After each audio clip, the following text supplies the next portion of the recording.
الحمد لله وكفى والسلام على عباده الذين اصطفى أما بعد فأعوذ بالله من الشيطان الرجيم بسم الله الرحمن الرحيم لقد كان لكم في رسول الله أسوة حسنة وقال الله تعالى في مقام آخر فاتبعوني يحببكم الله ويغفر لكم ذنوبكم سبحان ربك رب العزة عما يصفون وسلام على المرسلين والحمد لله رب العالمين اللهم صل على سيدنا محمد وعلى آل سيدنا محمد وبارك وسلم۔ ہر مسلمان اس بات کو جانتا ہے کہ ربیع الاول کا مہینہ سرکار دو عالم صلی اللہ علیہ وسلم کی ولادت باسعادت کا مہینہ بھی ہے اور دنیا سے رحلت اور پردہ فرمانے کا مہینہ بھی ہے۔ چنانچہ آپ صلی اللہ علیہ وسلم کی پیدائش ربیع الاول کی 8 تاریخ یا 9 یا 12، یہ تینوں باتیں کتابوں کے اندر ملتی ہیں۔ چنانچہ حضرت مولانا احمد رضا خان صاحب نے فتاوی رضویہ میں 8 ربیع الاول کو ترجیح دی ہے۔ قاضی سلیمان منصور پوری رحمۃ اللہ علیہ نے 9 ربیع الاول کو ترجیح دی ہے۔ 12 ربیع الاول کی بات بھی ہے، لیکن اس میں سب حضرات کا اتفاق ہے، کوئی دوسری رائے نہیں ہے کہ سرکار دو عالم صلی اللہ علیہ وسلم نے دنیا سے پردہ فرمایا تو ربیع الاول کی 12 تاریخ تھی۔ چنانچہ دنیا سے پردہ فرمانا یہ 12 تاریخ فائنل ہے۔ پیدائش کی تاریخ کے اندر مورخین نے مختلف باتیں نقل کی ہیں۔ تو سرکار دو عالم صلی اللہ علیہ وسلم کا ربیع الاول کی مناسبت سے مبارک تذکرہ ہر پہلو کے اعتبار سے، میرے آقا کی عظمت، شان، میرے آقا کا خاندان اور میرے آقا کے خاندان کا بھی اللہ کی طرف سے انتخاب، اور سرکار دو عالم صلی اللہ علیہ وسلم کے والدین کا بھی اللہ کی طرف سے انتخاب، شہر کا انتخاب، صحابہ کا انتخاب، اہل بیت کا انتخاب، اور ان سب چیزوں کی عظمت وغیرہ۔ ارادہ ہے کہ اگلا جمعہ 12 ربیع الاول ہے، چونکہ ان کا تعلق زیادہ میرے آقا کی عظمت کے ساتھ ہے تو ان کو انشاءاللہ پھر بیان کرنا ہے۔ اور سرکار دو عالم صلی اللہ علیہ وسلم کی سنت اور اتباع اور آقا کی زندگی ہمارے لیے بہترین نمونہ۔ قرآن کریم کی 2 آیات مبارکہ پڑھی ہیں نا۔ پہلی آیت مبارکہ میں یہی بات ہے کہ آقا کی زندگی تمہارے لیے بہترین نمونہ ہے، اور دوسری آیت مبارکہ کا مفہوم یہ ہے کہ اللہ کے محبوب صلی اللہ علیہ وسلم کی اتباع کرنے پر اللہ کا بندہ محبوب بھی بنتا ہے اور اللہ بندے کے گناہ بھی معاف فرما دیتا ہے۔ 2 انعام ملتے ہیں میرے آقا کی سنت کی تابعداری پر بقول قرآن کریم کے، کہ اللہ کا محبوب بھی بنے گا اور اللہ تعالیٰ پچھلے گناہ بھی معاف فرما دیں گے۔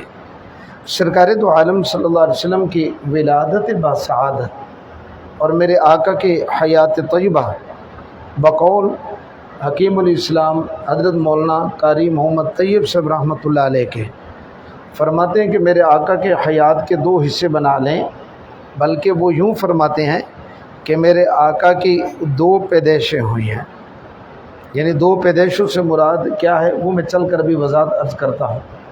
فرماتے ہیں کہ ایک میرے آقا کی پیدائش پہلی کہ سرکار دو عالم صلی اللہ علیہ وسلم حضرت آمنہ سلام اللہ علیہا کے بطن مبارک سے ربیع الاول کے مہینے میں پیدا ہوئے، اور میرے آقا کی برکات کتنی تھی۔ میرے آقا جب ماں کے پیٹ میں تھے تو حضرت آمنہ سلام اللہ علیہا کی کیفیت کیا تھی کہ حضرت آمنہ فرماتے ہیں عام عورتوں کو جیسے حمل کے زمانے میں تکلیف وغیرہ مجھے کچھ بھی نہیں ایسی بات محسوس ہوئی، اور بلکہ میں جہاں پتھروں اور پہاڑوں کے پاس سے گزرتی تو وہ بھی مجھے سلام کہتے کہ نبی آخر الزمان کی اماں تجھے سلام ہو۔ اور میرے آقا کی جب ولادت باسعادت ہوئی، ربیع الاول کا مہینہ، سوموار کا دن، اس میں اتفاق ہے، باقی 8، 9، 12 ربیع الاول 3 طرح کی باتیں کتابوں میں موجود ہیں۔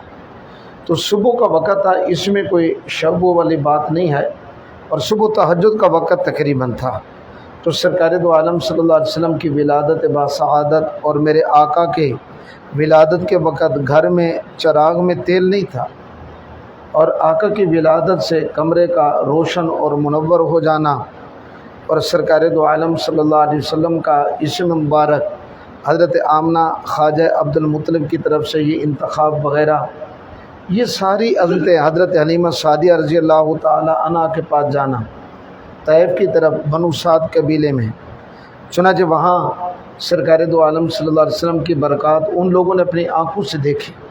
تو میرے آقا کی ایک پیدائش مبارک اور ایک حالات یہ ہیں، اس کے اندر آپ کو یہی باتیں نظر آئیں گی کہ میرے آقا جب پیدا ہوئے تو اس وقت برکات کیا تھی، احوال کیا تھے، اور سرکار دو عالم صلی اللہ علیہ وسلم کا جسم مبارک کیسا تھا، میرے آقا کا رنگ مبارک کیسا تھا، اور میرے آقا کا اخلاق کیسا تھا، میرے آقا کے کردار کیسا تھا، اور میرے آقا کا حلم، حوصلہ، تحمل، برداشت، صداقت، امانت، دیانت، یہ ساری چیزیں اعلیٰ اور مثالی تھی، اور یہ چیزیں آپ کو 40 سال سے پہلے یہ نظر آئیں گی۔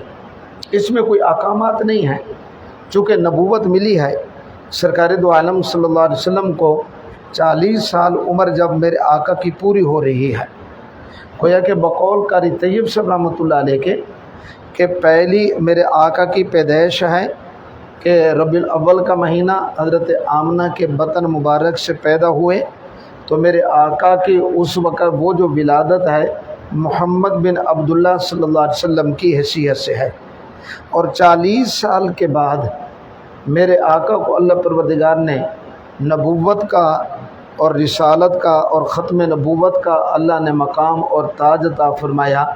اب میرے آقا کی دوسری پیدائش بقول قاری صاحب کے وہ ہے محمد الرسول اللہ صلی اللہ علیہ وسلم کی حیثیت سے۔ جب پیدا ہوئے محمد بن عبداللہ تھے، 40 سال گزارے، اللہ نے نبوت کا مقام عطا فرمایا، تو محمد الرسول اللہ صلی اللہ علیہ وسلم والی عظمت، شان، مقام اللہ نے پھر یہ چیزیں عطا فرما دی ہیں، اور پھر اس کے بعد دھڑ دھڑ احکامات کا نزول اللہ تعالیٰ نے اپنے محبوب صلی اللہ علیہ وسلم کے اوپر نازل فرمایا۔ اب احکامات سب سے پہلے مکۃ المکرمہ میں اگر بغور دیکھا جائے، مکۃ المکرمہ میں تقریباً 13 سال کا میرے آقا نے عرصہ گزارا۔ ہجرت کے بعد پھر مدینہ منورہ میں تقریباً 10 سال کا عرصہ ہے، اور یہ نبوت کا کل زمانہ میرے آقا کا 23 سال ہے۔ 40 سال کی عمر میں نبوت مل رہی ہے، اور 23 سال یہ ملائے جائیں تو یہ 63 سال کل بنتے ہیں۔ تو میرے آقا کے 13 سال جو مکۃ المکرمہ میں ہیں، اس میں زیادہ تر جو مضامین اللہ نے نازل فرمائے وہ کیا تھے؟ وہ واعظ و نصیحت والے ہیں، ان کا تعلق توحید کے ساتھ ہے، رسالت کے ساتھ ہے، قرآن کریم کی حقانیت کے ساتھ ہے، اور قیامت کے ساتھ ہے کہ مرنے کے بعد اٹھنا وغیرہ، اس قسم کے مضامین آپ کو نظر آئیں گے۔ مدینہ منورہ میں مکۃ المکرمہ میں احکامات تھوڑے اترے، نماز والا حکم مکۃ المکرمہ میں آ گیا تھا۔ زیادہ تر احکامات کا نزول مدینہ منورہ میں ہوا ہے، چنانچہ قرآن کریم کی 6666 آیات مبارکہ، ان میں سے تقریباً علماء نے لکھا ہے کہ 500 آیات مبارکہ وہ ہیں کہ جن میں اللہ نے مسائل کو بیان کیا ہے۔ 500 آیات میں مسائل کا بیان ہے، 6166 آیت مبارکہ میں اللہ جل شانہ نے واعظ و نصیحت کی باتیں، توحید، رسالت، قیامت، قرآن سے تعلق رکھنے والی اللہ نے بیان کی ہیں۔ اس سے معلوم ہوا کہ میرے آقا نے اب زیادہ محنت زمین بنانے پہ لوگوں کو اس سطح پر لانے کے لیے کی ہے، تو پھر احکامات کا نزول ہوا۔ پھر اس کے اندر کہ یہ کام فرض ہے، یہ کرنا ہے، نماز فرض ہو گئی، جہاد فرض ہو گیا، روزہ فرض ہو گیا، زکوٰۃ فرض ہو گئی ہے، اور یہ کام واجب ہے، یہ سنت ہے، اور اس کے کرنے کے اوپر یہ اجر و ثواب ملے گا، نہیں کرو گے تو پھر یہ گناہ ہوگی، اللہ کی طرف سے یہ پکڑ ہوگی، یہ چیز حلال ہے، یہ چیز حرام ہے۔ یہ ساری چیزیں جو ہے نا 40 سال کے بعد نبوت جب ملتی ہے، اللہ تعالیٰ احکامات نازل فرما رہے ہیں۔ پہلی زندگی کے اندر میرے آقا کی خوبصورتی کو، اخلاق کو، کردار کو بیان کیا جائے گا، اور دوسری جو 40 سال کے بعد والی زندگی ہے، اس کے اندر میرے آقا کے احکامات جو اللہ نے نازل فرمائے ہیں، کہ یہ کام فرض ہے، یہ واجب ہے، یہ سنت ہے، یہ چیز حلال ہے، یہ تمہارے اوپر حرام ہے اور یہ کام مکروہ ہے۔ تو ہم نے کیا کرنا ہے میرے بھائیوں؟ ہم نے یہ کرنا ہے کہ سرکار دو عالم صلی اللہ علیہ وسلم ان کی جو حیات مبارکہ ہے نبوت ملنے کے بعد، اور اس میں میرے آقا کی نماز کیسی تھی، آقا کی زندگی ہمارے لیے بہترین نمونہ ہے نا، اور ہم اس کے اندر ذرا غور کریں نا، دیکھیں نا کہ میرے آقا کی نماز کی کیفیت کیسی تھی، کہ سرکار دو عالم صلی اللہ علیہ وسلم نماز کیسے پڑھا کرتے تھے، اور نماز کی پابندی میرے آقا نے کیسے فرمائی، اور نماز پڑھنے کے اوپر فضائل کیسے بیان کیے، اور نماز چھوڑنے کے اوپر وعیدات میرے آقا نے کیسی بیان کی ہیں۔ تو اسی طرح نماز ہے، قرآن کی تلاوت ہے، اور اسی طرح میرے بھائیوں دیگر جو احکامات ہیں ان سب کے اوپر یہ نبوت ملنے کے بعد یہ چیزیں بندے کے سامنے آئیں گی۔ میرے آقا کی زندگی ہمارے لیے بہترین نمونہ، قرآن کریم کی 2 آیات مبارکہ پڑھی ہیں نا، 2 حصے پڑھے ہیں۔ نمبر 1 فَاتَّبِعُونِی یُحْبِبْکُمُ اللّٰهُ وَیَغْفِرْ لَکُم ذُنُوبَکُم۔ اللہ کے محبوب صلی اللہ علیہ وسلم کی اتباع پر بندہ اللہ کا محبوب بھی بن جاتا ہے، اللہ کا پیارا بھی بن جاتا ہے، اور اللہ پروردگار بندے کے گناہ بھی معاف فرما دیتے ہیں۔ محبوب اور پیارا ہو تو درگزر والا معاملہ ویسے ہو جاتا ہے۔ اور دوسری آیت مبارکہ لَقَدْ كَانَ لَكُمْ فِي رَسُولِ اللَّهِ أُسْوَةٌ حَسَنَةٌ، اللہ کے محبوب صلی اللہ علیہ وسلم کی حیات مبارکہ کے اندر تمہارے لیے بہترین نمونہ ہے۔ میرے آقا کی زندگی ہمارے لیے بہترین نمونہ ہے۔ نمونے کا کیا مطلب ہے کہ اگر آپ کے سامنے کوئی نمونہ ہو نا تو نمونے کے مطابق کام کا کرنا آسان ہوتا ہے، اور کام نمونے کے بغیر ذرا مشکل ہوتا ہے۔ درزی سے سوٹ سلانا، تو نمونے کے لیے آپ کیا دیں گے؟ آپ اپنا سوٹ دیں گے۔ ایک واسکٹ تیار کرانی ہے تو آپ کیا دیں گے؟ وہ ایک اس کو ناپ دیں گے اور واسکٹ دیں گے کہ اس طرح کی آپ نے مجھے تیار کر کے دینی ہے۔ اب وہ نمونہ سامنے موجود ہونا تو پھر اگر نمونے کے مطابق درزی کام نہیں کرے گا اور اس میں اونچ نیچ کرے گا اور سوٹ آپ کا خراب کر دیا تو پھر آپ کیا کہیں گے؟ مزدوری بھی نہیں دیں گے اور سوٹ بھی منہ کے اوپر ماریں گے۔ آپ کہیں گے جب نمونہ دیا تھا تو پھر اونچ نیچ کیوں ہوا ہے، اور پھر تو میرے کپڑے کو کیوں ضائع کیا ہے، الٹا جرمانہ ادا کر۔ اسی مثال کو سامنے رکھتے ہوئے ہمارے حضرت جی دامت برکاتہم العالیہ ارشاد فرماتے ہیں، اللہ کے محبوب صلی اللہ علیہ وسلم کی حیات مبارکہ ہمارے لیے بہترین نمونہ ہے۔ ہمارا ہر وہ عمل اللہ اپنے ہاں قبول فرمائیں گے جس کے اوپر سنت کی مہر لگی ہوگی، اور جس پر سنت کی مہر نہیں ہوگی وہ عمل اللہ کے ہاں قابل قبول نہیں ہوگا۔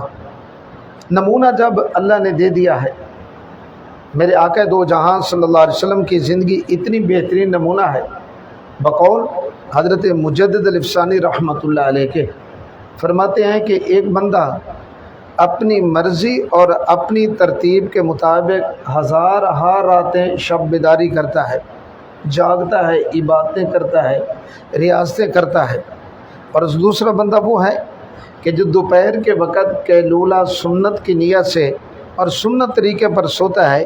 فرمایا تھوڑی دیر کے لیے یہ سونا قیلولہ کرنا وہ ہزارہا راتوں کی شب بیداری سے افضل اور بہتر ہے۔ کیوں؟ وہ اپنی ترتیب پر ہے اور اس میں اللہ کے محبوب صلی اللہ علیہ وسلم کی سنت کی مہر لگی ہوئی ہے کہ یہ سونا میرے آقا کی سنت کے مطابق ہے۔ حضرت مجدد الافسانی رحمۃ اللہ علیہ کو سلسلہ نقشبندیہ کے بہت بڑے بزرگ تھے۔ فرماتے جب میں نے علم پڑھا تو پھر علم پڑھنے کے بعد پھر میں صوفیہ کرام کے پاس گیا، خانقاہوں کی طرف گیا۔ میں نے کہا اب میں نے باطنی علوم اور باطنی چیزیں بھی اب میں نے سیکھنی ہیں۔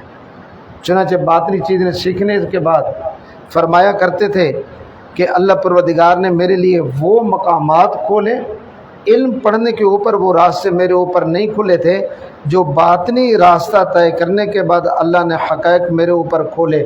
فرمایا اتنی باریک باتیں ہیں، اگر میں بیان کروں تو شاید مفتیان کرام مجھے کافر نہ کہہ دیں، عام صوفیہ کرام مجھے زندیق نہ کہہ دیں، لیکن الحمدللہ میں حق اور سچ کے اوپر قائم ہوں، بس فرماتے تھے خلاصہ یہ ہے کہ سرکار دو عالم صلی اللہ علیہ وسلم کی سنت کی اتباع کرو، اس کے بغیر ترقی والا اور کوئی راستہ ہے ہی نہیں۔ ہمارے حضرت جی یہ بات ارشاد فرماتے ہیں، سلسلہ نقشبندیہ کا یہ طرہ امتیاز ہے، باقی سلسلوں میں مجاہدات زیادہ کرے جاتے ہیں، اذکار وغیرہ، یہاں بھی اذکار ہیں، لیکن فرماتے ہیں اتباع سنت کے ذریعے سے اللہ تک پہنچنے والا راستہ کوئی اور شارٹ راستہ نہیں ہے، یہی اللہ تک فاتبعونی یحببکم اللہ۔ حضرت مولانا خیر محمد صاحب رحمۃ اللہ علیہ کے ملفوظات میں ایک بات پڑھی ہے، فرماتے ہیں اللہ نے بتا دیا کہ دنیا میں جتنے راستے ہیں عبادات کے، اب دیکھیں عبادات جتنی بھی ہیں میرے بھائی، اذکار وغیرہ جو کچھ بھی ہے، ریاستیں مجاہدے جتنے بھی ہیں، اللہ نے فرمایا میرے تک شارٹ راستہ پہنچنے والا بقول مولانا خیر محمد صاحب رحمۃ اللہ علیہ کے وہ اتباع سنت ہے۔ فاتبعونی کے اندر اللہ نے اسی کو بیان کیا ہے، اس کے علاوہ اور کوئی راستہ میرے تک پہنچنے والا نہیں ہے۔ آج کل کچھ لوگ ہوتے ہیں نا، نہ عقیدہ ٹھیک ہے، نہ عمل ٹھیک ہے، نہ ترتیب ٹھیک ہے، اور وہ پتہ نہیں کیا کرتے ہیں، ریاستیں مجاہدیں کرتے رہتے ہیں، خود ساختہ طریقے کے مطابق ناجائز کام بھی کر لیتے ہیں، جائز بھی کر لیتے ہیں، اور حلال چیزوں کو کھانا پینا بھی چھوڑ دیتے ہیں۔ پتہ نہیں یہ کہاں سے کہاں تک۔ اللہ کے محبوب صلی اللہ علیہ وسلم نے ایک مرتبہ ارادہ کیا، بیویوں کی کچھ بات تھی کہ میں شہد استعمال نہیں کروں گا، بلکہ لفظ حرام کا اس طرح کا کوئی استعمال بھی ہو گیا کہ شہد میرے لیے استعمال کرنا حرام ہے، میں قریب نہیں جاؤں گا۔ اللہ پروردگار نے قرآن کریم کی آیت مبارکہ نازل فرمائی، اے میرے محبوب صلی اللہ علیہ وسلم حلال چیز کو آپ حرام کیوں بناتے ہیں؟ اس لیے یہ آج کل ترتیبیں چل رہی ہیں۔ تو باہر کہ اللہ تک پہنچنے والا شارٹ راستہ وہ اتباع سنت ہے۔ صحابہ کرام نے اسی بات کو سمجھا، اور ہم نے یاد رکھیں کہ میرے آقا دو جہاں صلی اللہ علیہ وسلم کی پیدائش کے اوپر میرے آقا کا میلاد کا دنیا کے اندر کوئی بندہ منکر نہیں ہے۔ میلاد کا معنی کیا ہوتا ہے؟ میلاد کا معنی تو سمجھے نا، اور میلاد کا مقصد کیا ہے؟ میلاد کا معنی ہوتا ہے سرکار دو عالم صلی اللہ علیہ وسلم کی پیدائش۔ بھلا میرے آقا کی پیدائش کا کوئی مسلمان تو دور کی بات ہے، اس بات کو عیسائی اور یہودی بھی تو مانتے ہیں نا، پہلے خوشخبریاں دیا کرتے تھے نا۔ اور اس بات کو یاد رکھیں ہندو اور سکھ بھی اس بات کو مانتے ہیں، سرکار دو عالم صلی اللہ علیہ وسلم کے میلاد کا، میرے آقا کی پیدائش کا دنیا میں کوئی منکر ہے ہی نہیں۔ لکھنؤ کے اندر جلسہ تھا، ٹھیک ہے، اندرا گاندھی کو دعوت تھی، حاضری نہ ہو سکے، لیکن پیغام ایک پڑھ کر سنایا گیا۔ پیغام کیا تھا؟ اب ہندو مذہب ہو اور پیغام تو سنیں نا۔ پیغام کیا تھا کہ ہم تاریخ انسانیت کے حوالے سے، حضرت آدم علیہ السلام سے انسانیت کا سلسلہ شروع ہوا، اب تاریخ انسانیت کے حوالے سے ہم یہ بات کہنے پر مجبور ہیں، اور ہمارا اس بات کو مانتے ہیں، یقین بھی ہے، کیا کوئی ایسی شخصیت اگر آئی ہے کہ جس کے زندگی کے کسی گوشے کے بارے میں زبان سے ایک حرف کہنے کی گنجائش نہ ہو اور انگلی اٹھانے کی گنجائش نہ ہو، وہ حضرت محمد صلی اللہ علیہ وسلم کی ذات مبارکہ ہے۔ ہندو بھی اس بات کو مانتا ہے، تعصب کی وجہ سے کلمہ نہ پڑھے تو علیحدہ بات ہے۔ انہوں نے خود اگلی بات عجیب لکھی کہ ہم نے ہندوستان کا جو قانون ہمارے بڑوں نے بنایا تھا نا، وہ خلفائے راشدین کے حالات سامنے رکھے، اسلام کے قانون سامنے رکھے۔ ہندو اس بات کو جانتا ہے، مانتا ہے، خود اندرا کا یہ پیغام ہے، اور ہمارے مسلمان ہو کر یہ غیروں کے قانون کے آگے جاتے ہیں۔ اور ایک بات یہ بھی کہی تھی، کیا کہ اگر مجھے ابو بکر و عمر رضی اللہ عنہما جیسے دو مشیر مل جاتے نا، پوری دنیا کے اوپر ہماری حکومت ہوتی۔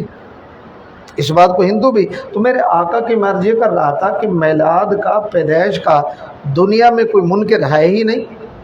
ہم تو مسلمانوں کو آپس میں تقسیم کر کے کہ جی یہ نبی کے میلاد کو نہیں مانتے، اللہ کے معنی میلاد کا معنی ہوتا ہے حضور اکرم صلی اللہ علیہ وسلم کی پیدائش، میرے آقا کی پیدائش ہوئی، میرے آقا کی پیدائش کی خوشی کے اوپر اگر ابو لہب نے صوبے کو انگلی کا اشارہ کر کے آزاد کیا، تو مرنے کے بعد خواب کے اندر کیا بتایا کہ بس وہ انگلی جس سے میں نے اشارہ کیا تھا نا، اتنا مجھے عذاب کے اندر تخفیف ہوتی ہے یا اتنا مجھے پانی ملتا ہے، تو یہ اللہ کے کفر میں خاتمہ ہوا نا، ایمان کو قبول نہیں کیا نا میرے بھائی۔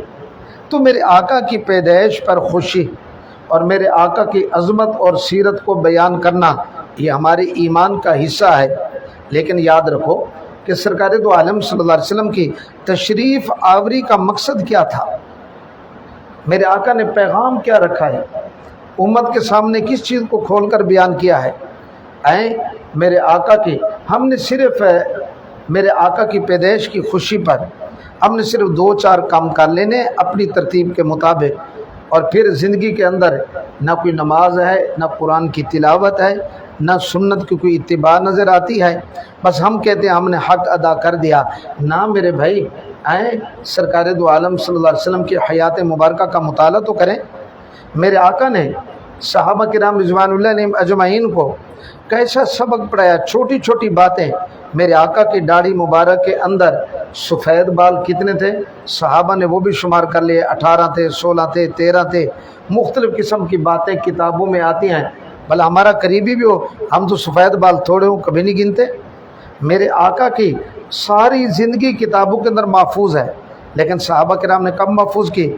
40 سال کے بعد، چونکہ 40 سال سے پہلے میرے آقا کی عظمت ہے، کردار ہے، اپنا شان ہے، میرے آقا کی صداقت ہے، امانت ہے، ساری چیزیں وہ اپنی جگہ پہ ٹھیک ہیں، لیکن اب ہمارے لیے جو نمونے والی زندگی شروع ہو رہی ہے وہ 40 سال کے بعد شروع ہو رہی ہے۔ اس لیے صحابہ کرام نے اس کو محفوظ کیا۔ اور اگلی پچھلی دیکھیں کہ صحابہ کرام کا زمانہ جب میرے آقا نے دنیا سے پردہ فرمایا، میرے آقا کی پیدائش والی تاریخ کو یا ذرا حل کر لینا کہ 8 تھی، 9 تھی، 12 تھی، بڑا آسان تھا، بڑا آسان تھا نا۔ ذرا بات کو سمجھے نا کہ وہ قریب زمانے میں اب کوئی تاریخ نکالنے 2، 4، 5، 10، 15، 20 سال، 50 سال پہلے، وہ آسان ہے۔ لیکن صحابہ کرام ادھر نہیں گئے۔ کیوں؟ صحابہ کرام کے جیسے بزرگان دین ہوتے ہیں نا، ان کی ہر شب قدر ہوتی ہے۔ ہمارے جیسے عام بندے کی کیا ہوتی ہے کہ شب قدر میں جاگنا ہے، عبادات کی ایک خاص روٹین بنانی ہے، بنانی بھی چاہیے، لیکن جو نیک لوگ ہوتے ہیں، اللہ والے ہوتے ہیں، ان کی ہر شب قدر ہوتی ہے، ان کی زندگی کی روٹین اور ترتیب ہی ایسی ہوتی ہے کہ مزید اس میں اضافے کی گنجائش ہی نہیں ہوتی۔ صحابہ کرام کی زندگی پوری سرکار دو عالم صلی اللہ علیہ وسلم کی میلاد، میرے آقا کی سیرت اور میرے آقا کی سنت سے بھری ہوئی تھی، مزین تھی، اس لیے ان کو رواجی باتوں کی طرف نظر دوڑانے کی ضرورت پیش نہیں آتی تھی۔ میں 1-2-4 واقعات بیان کرتا ہوں کہ سرکار دو عالم صلی اللہ علیہ وسلم کی سنت کو کیسے انہوں نے اپنے اندر محفوظ کیا۔ حضرت عبداللہ ابن عمر رضی اللہ تعالی عنہما کے بارے میں 2 واقعات میں عام طور پر بیان کرتا رہا ہوں۔ نمبر 1، اونٹ کے اوپر سوار ہیں، حج کے لیے سفر کر رہے ہیں، اور راستے میں جیسے کوئی ٹہنی ہو اور وہ سڑک پر جھکی ہو تو سر کو جھکایا، اوپر کو کیا، نہ ٹہنی نہ درخت۔ حضرت عبداللہ ابن عمر سے پوچھی گئی یہ بات تو فرمایا کہ بالکل ٹھیک ہے، نہ ٹہنی ہے نہ درخت ہے، میں نے ایک مرتبہ آقا کے ساتھ سفر کیا ہے، سرکار دو عالم صلی اللہ علیہ وسلم یہاں سے گزرے ہیں اور یہاں درخت تھا، ٹہنی راستے کے اوپر جھکی ہوئی تھی، سرکار دو عالم صلی اللہ علیہ وسلم نے ٹہنی کی وجہ سے اونٹ پر سوار تھے، سر نیچے جھکایا، وہ اب نہ درخت رہا نہ ٹہنی رہی، لیکن میرے آقا نے ایک مرتبہ یہ کام کیا ہے، میں نے آقا کی ادا کو، سنت کو زندہ کرنے کے لیے ایسا کیا ہے۔ عبداللہ ابن عمر کی یہ کیفیت، اس لیے ہم یہ کہتے ہیں جب عبداللہ ابن عمر، بلکہ راستے میں ایک کا دوسرا واقعہ، قضاء حاجت کے لیے بیٹھے اور پھر وہاں پیشاب وغیرہ تو آپ نے نہیں کیا اس سفر میں، تو غلام نے کہا حضرت معلوم ہوتا تھا کہ آپ قضاء حاجت کے لیے بیٹھے ہیں، لیکن تقاضا وغیرہ تو کیا نہیں ہے۔ فرمایا مجھے حاجت نہیں تھی، کوئی پیشاب کا تقاضا نہیں تھا، سرکار دو عالم صلی اللہ علیہ وسلم نے اس سفر میں یہاں بیٹھ کر تقاضے کے لیے میرے آقا بیٹھے تھے تو میں نے تو آقا کی ادا کو زندہ کیا ہے۔ عبداللہ بن عمر دیکھے تو اسے اس طرح کے صحابی، اس لیے ہم ایک بات اور بھی کہتے ہیں، حنفی بخاری شریف کے اندر روایت ہے کہ عبداللہ ابن عمر رضی اللہ تعالیٰ عنہ داڑھی کو پکڑ کرنا، مٹھی سے زائد بال جو ہوتے ہیں نا ان کو کینچی کے ساتھ کاٹ لیا کرتے تھے۔ عاشق رسول صحابی تھے، شیخ الحدیث مولانا ذکریہ صاحب رحمۃ اللہ نے یہ بات لکھی ہے کہ میرے آقا سے وہ کاٹنا تو ثابت نہیں ہے، عبداللہ ابن عمر جیسا متبع سنت کہ چھوٹی چھوٹی بات جو میرے آقا تھے، آقا کی تھی، ادا تھی، اس کو پر بھی عمل کرتا ہے، اس کو بھی زندہ کرتا ہے۔ میرے آقا سے کوئی اجازت ملی ہوگی تو یہ کام کیا ہے۔ اور صحابہ کی بات بھی وہ ہمارے لیے سنت ہوتی ہے۔ تو بہر کیف تو حضرت عبداللہ ابن عمر کی میں نے دو باتیں عرض کی ہیں۔ آئیں حضرت عبداللہ ابن مسعود رضی اللہ تعالی عنہ کی طرف میرے آقا خطبہ ارشاد فرما رہے ہیں۔ حضرت عبداللہ ابن مسعود آئے اور مسجد میں داخل ہو رہے تھے، ایک پاؤں اندر ہے ایک باہر ہے۔ اچھا کچھ لوگ باتیں کر رہے تھے، اگر خطبہ ہو رہا ہو نا، جیسے میں بیان کر رہا ہوں، دو بندے آپس میں اشاروں میں باتیں، تو بیان کرنے والے کو ذرا تشویش ہوتی ہے، کوئی پرابلم ہے، مسئلہ ہے۔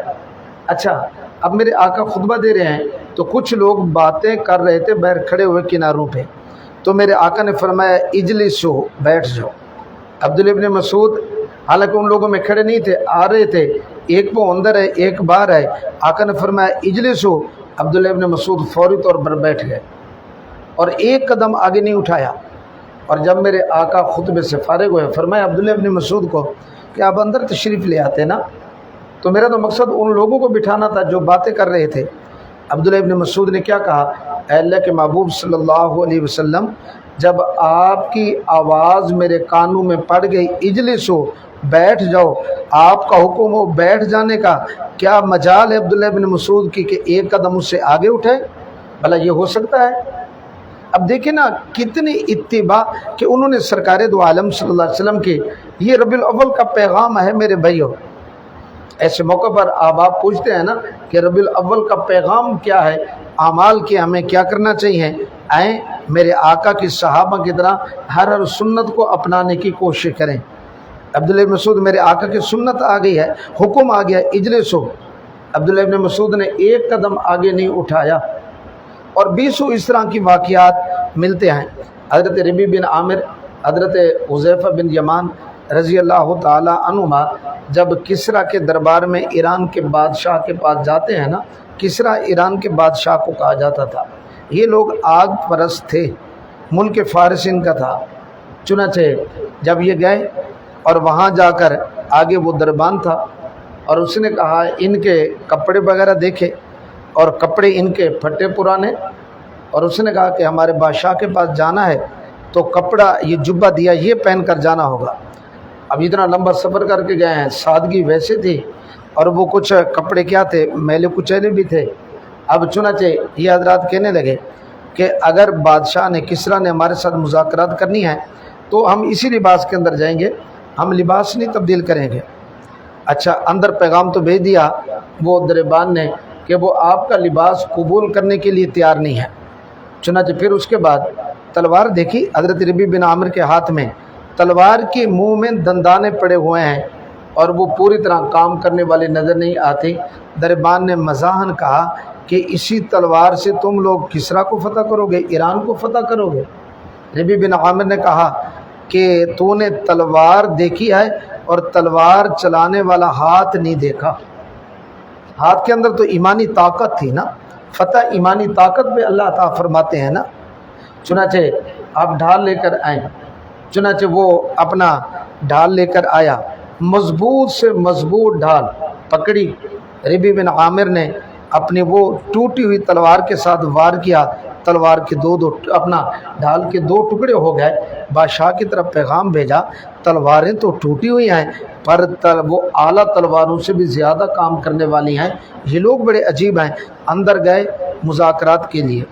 ایسے موقع پر جب وہ کھانا وغیرہ تھا نا، وہ کھانے کے اندر وہ کیا تھا کہ ٹکڑا نیچے گرا، حضرت حذیفہ بن یمان سے اٹھانے لگے تو میرے آقا کی سنت ہے، ساتھی نے روکا تو آپ نے کیا فرمایا کہ اترک سنت حبیبی لہذا الامکا، کہ ان بے وقوفوں کی وجہ سے میں اپنے محبوب صلی اللہ علیہ وسلم کی سنت کو چھوڑ دوں؟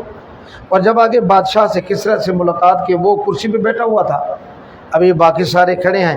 اس زمانے میں یہ ترتیب ہوا کرتی تھی، بادشاہ بڑا ہے اب وہ کرسی پہ بیٹھا ہے، باقی انہوں نے کہا نہیں، اللہ کے محبوب صلی اللہ علیہ وسلم کی تعلیم یہ ہے یا تو سارے کھڑے رہیں، بادشاہ بھی ہمارے سامنے کھڑا ہو، یا ہم سب کے لیے کرسیاں منگوائی جائیں۔ چنانچہ جب یہ بات کہی نا تو بادشاہ کو غصہ آیا کسریٰ کو، اس نے ایک ٹوکرا مٹی کا بھر کے دیا اور سر کے اوپر ربیع بن عامر کے رکھا کہ جاؤ تمہارے ساتھ مذاکرات بھی نہیں کرتا، یہ مٹی لے جاؤ یہاں سے نکل جاؤ، وہ ایک ناراضگی کا اظہار کیا۔ اور ربی بن عامر جس وقت باہر نکلے نا دربان کو ایک بات کہی کہ بادشاہ نے اپنے ملک کی مٹی ہمارے حوالے کر دیا ہے، یہ ملک ہمارے پاس آئے گا، ہم فاتح بنیں گے۔ ایرانی لوگ بڑے توہم پرست تھے۔ اب پھر بادشاہ کے بعد یہ بات پہنچی، بادشاہ نے پیچھے پوری کوشش کی کہ میں وہ مٹی کا ٹوکرا واپس منگواؤں یہ وہ، لیکن یہ حضرات نکل گئے تھے۔ بالآخر حضرت عمر کے زمانہ میں اللہ نے وہ منظر دکھایا کہ یہ کیسے و کس طرح فتح ہوئے میرے بھائی۔ تو سرکار دو عالم صلی اللہ علیہ وسلم کی سنت پہ عمل کرنا، اگر کسی مشکل گھڑی میں بھی آئیں، صحابہ کرام نے وہاں بھی اس بات موقع کو ضائع نہیں کیا، جانے نہیں دیا۔ آئے ہمارے اکابرین میں سے کچھ ایسے حضرات گزرے ہیں۔ حضرت مولانا قاسم نانوتوی رحمۃ اللہ علیہ نے انگریز پکڑنے کے لیے تیار تھا، اور آپ نے کیا کیا، 3 دن روپوشی اختیار کی، باہر آ گئے، اور ساتھی نے کہا کہ حضرت ابھی آپ کیا کریں کہ چھپے رہیں، اور لوگ آپ کو پکڑنا انگریز آپ کو پکڑنا چاہتا ہے۔ آپ نے فرمایا سرکار دو عالم صلی اللہ علیہ وسلم نے بھی 3 راتیں روپوشی اختیار کی تھی غار ثور میں۔ میرے آقا 3 راتوں کے بعد نکلے، اللہ نے میرے آقا کی حفاظت فرمائی، میں نے بھی آقا کی سنت پہ عمل کیا، اللہ میری بھی حفاظت فرمائیں گے۔ حضرت مولانا رشید احمد گگوئی رحمۃ اللہ علیہ کے بارے میں آتا ہے، مولانا رشید احمد گگوئی رحمۃ اللہ علیہ یہ اتنے عاشق رسول تھے، نبینا ہو گئے تھے اخیر عمر میں، اور سوتے وقت آنکھوں میں سرما ڈالا کرتے تھے۔ خادموں نے مریدوں نے کہا کہ حضرت آپ سرما تو بینائی والے کو فائدہ دیتا ہے نا، آپ کی تو بینائی نہیں ہے، نبینا ہو گئے۔ فرمایا میں بینائی کے لیے استعمال نہیں کرتا، میں سرما آقا کی رات کو سوتے وقت سنت سمجھتے ہوئے آنکھوں میں استعمال کرتا ہوں۔ حضرت شیخ الہند رحمۃ اللہ علیہ کے بارے میں آتا ہے کہ عشاء کے 3 وطروں کے بعد نفل بیٹھ کر پڑھا کرتے تھے۔ کسی نے کہا حضرت آپ لوگوں سے مسئلہ پوچھا، مرید نے کہا کہ نفل کھڑے ہو کر پڑھو پورا ثواب ہے، بیٹھ کر پڑھو گے تو آدھا ثواب ملے گا۔ تو آپ نے فرمایا مجھے ثواب سے غرض نہیں ہے، میں نے ایک جگہ پڑھا ہے کہ میرے آقا وطر کے بعد نفل بیٹھ کر پڑھا کرتے تھے 2، میں تو آقا کی سنت پہ عمل کرتا ہوں، مجھے ثواب آدھا ملے پورا ملے، ثواب سے غرض نہیں، میں نے آقا کی ادا کو زندہ کرنا ہے۔ تو یہ ہے ربیع الاول کا میسج اور پیغام۔ پتہ ہے ہم کیا کرتے ہیں میرے بھائیو، اب وقت ختم ہونے کے قریب ہے، اور میں بھی اپنے بیان کا اب خلاصہ ان 2-3 منٹوں میں نکالنا چاہتا ہوں۔ ربیع الاول کا میسج اور پیغام یہ ہے کہ جیسے میں نے اکابرین کی بات کی ہے، صحابہ کرام کی بات کی ہے، سرکار دو عالم صلی اللہ علیہ وسلم نے ایک زندگی اپنا نمونہ ہمارے سامنے رکھا ہے، ہم اس کو اپنائیں۔ یہ ربیع الاول کا پیغام ہے۔ اللہ دنیا میں بھی کامیابی دے گا، اللہ آخرت میں بھی کامیابی دے گا، لیکن ربیع الاول کو اس طرح نہ منائیں کہ آپ کیا کریں کہ 2-4 جھنڈیاں بھی لگا لیں، جھنڈا بھی لگا لیں، اور پھر آپ کیا کر رہے ہیں گلی محلے کو سجانے کے لیے کیا محنتیں کر رہے ہیں، اور نمازیں گزر رہی ہیں، زندگی میں نماز نہیں ہے، اس سجانے کا کیا فائدہ ہوگا میرے بھائی؟ اور اپنے جسم کو اگر سنت سے نہ سجائیں اور 2-4 جھنڈیاں لگا لینے سے کیا بنے گا؟ حضرت مولانا عبد الکریم ندیم صاحب دامت برکاتہم العالیہ اپنے بیان میں ایک بات ارشاد فرماتے ہیں، فرماتے لوگ میں کہتے ہیں کہ یہ حضور اکرم صلی اللہ علیہ وسلم کا میلاد نہیں مناتے، میں نے میلاد کا مانا میرے آقا کی میلاد کا تو کافر ہی منکر نہیں ہے، ہم تو مسلمانوں کو میلاد منانے کا منکر بنا دیتے ہیں نا۔ تو فرماتے ہیں کہ خوشی نہیں ہے، فرماتے ہیں یاد رکھیں خوشی ہے۔ گھر کے اندر مہمان آئے نا تو خوشی گھر کے بڑوں کو بھی ہوتی ہے اور بچوں کو بھی ہوتی ہے۔ مولانا مثال دے کر بات سمجھاتے ہیں، بڑی قیمتی بات ہے۔ فرماتے ہیں بڑے بھی کیا کرتے ہیں، خوشی کرتے ہیں، بچے بھی خوش ہوتے ہیں، بڑے بھی۔ اچھا بچوں کی خوشی کیا ہوتی ہے کہ آج گھر کے اندر اچھے کھانے پکیں گے اور 2-4 قسم کے کھانے تیار ہوں گے، زردہ پلاؤ وغیرہ تیار ہوگا، پھل آئیں گے وغیرہ، تو مہمان کے صدقے ہم بھی کھائیں گے۔ یہ بچوں کی کیا ہوتی ہے، وہ باہر جا کر بچوں میں نا بڑے خوش ہوتے ہیں چھوٹے بچے کہ جی آج مہمان آگے، بڑے کھانے پک رہے ہیں ہمارے گھر میں۔ فرمایا باہر جا کر اس طرح خوشی کا الفاظ سے اظہار کرنا یہ بچوں کی عادت ہوتی ہے۔ گھر کا سربراہ کیا ہوتا ہے، وہ آنے والے مہمان کا اکرام۔ کہ اس کو راحت اور پہنچے، اس کو میری طرف سے کوئی تکلیف نہ پہنچے۔ مقصد کیا لے کر آئے، کس کام کے لیے آئے ہیں، تاکہ میں اس کا وہ کام پورا کروں، میں اس کی بات کو مانوں۔ یہ بڑے کی خوشی ہوتی ہے مہمان کے آنے پر۔ ہمیں اللہ کے محبوب صلی اللہ علیہ وسلم جو تعلیم دیا ہے صحابہ کرام کو اور آگے تابعین تبع تابعین کو، میں نے اکابر تک بات کو لے کر آیا ہوں، وہ یہ ہے کہ آقا کی آمد پر خوشی کریں، بچوں والی نہ کریں، بڑوں والی کریں، اور کل عمل کو دیکھا جائے گا۔ تو دعا ہے کہ اللہ تعالی ہمیں اتباع سنت کی 100% زندگی عطا فرمائے۔ وما علینا الا البلاغ۔